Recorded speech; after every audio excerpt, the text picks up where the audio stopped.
ইরানের উত্তর পশ্চিমাঞ্চলের পূর্ব আজারবাইজান প্রদেশে পাহাড়ি শহর তাবরিজ থেকে প্রায় ৬০ কিলোমিটার দূরে অবস্থিত এক বিস্ময়কর মানব বসতি কান্দোভান। প্রথম দেখায় মনে হবে যেন কোনো রূপকথার রাজ্য, যেখানে পাহাড় কেটে নয় বরং পাহাড়ের ভেতরেই গড়ে উঠেছে মানুষের ঘরবাড়ি।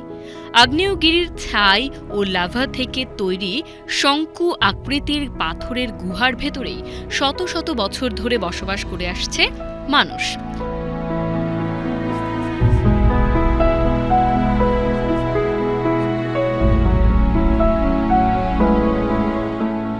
কান্দোভানের পাথুরে কাঠামোগুলো তৈরি হয়েছে হাজার হাজার বছর আগে সহান্দ আগ্নেয়গিরির অগ্ন্যুৎপাতের ফলে। লাভা ও ছাই জমে শক্ত হয়ে তৈরি হয় নরম টাফ পাথর, যেটিকে পরবর্তীতে বাতাস, বৃষ্টি ও তুষারের ক্ষয় প্রক্রিয়া শঙ্কু আকৃতির স্তম্ভে রূপ দেয়। স্থানীয় মানুষ এসব প্রাকৃতিক পাথর কেটে তৈরি করে নেয় ঘরবাড়ি, যেগুলো স্থানীয় ভাষায় পরিচিত কারান নামে। ইতিহাসবিদদের মতে ত্রয়োদশ শতকে মঙ্গল আক্রমণের সময় পার্শ্ববর্তী গ্রামের মানুষ নিরাপত্তার জন্য এই দুর্গম পাহাড়ে আশ্রয় নেয়।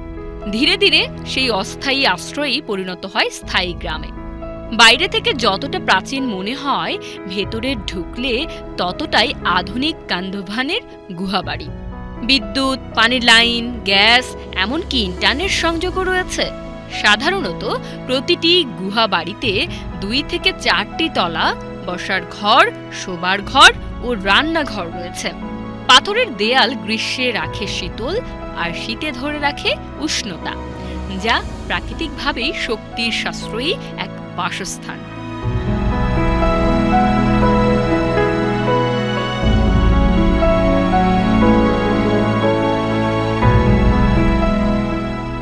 কান্দোভান এখন ইরানের অন্যতম জনপ্রিয় পর্যটন গন্তব্য। প্রতিদিন দেশি বিদেশি পর্যটকের আনাগোনায় মুখর হয়ে ওঠে গ্রামটি। তবু এখানকার মানুষ চেষ্টা করছেন আধুনিকতার চাপেও নিজেদের ঐতিহ্য ও জীবনযাপন অক্ষুণ্ণ রাখতে।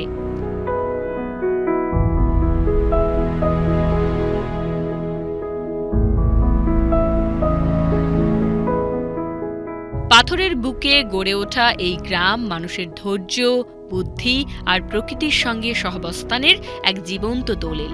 সময় বদলালেও কান্দোভান শেখায় প্রকৃতির সঙ্গে মিলেমিশে বেঁচে থাকার এক অনন্য কাহিনী।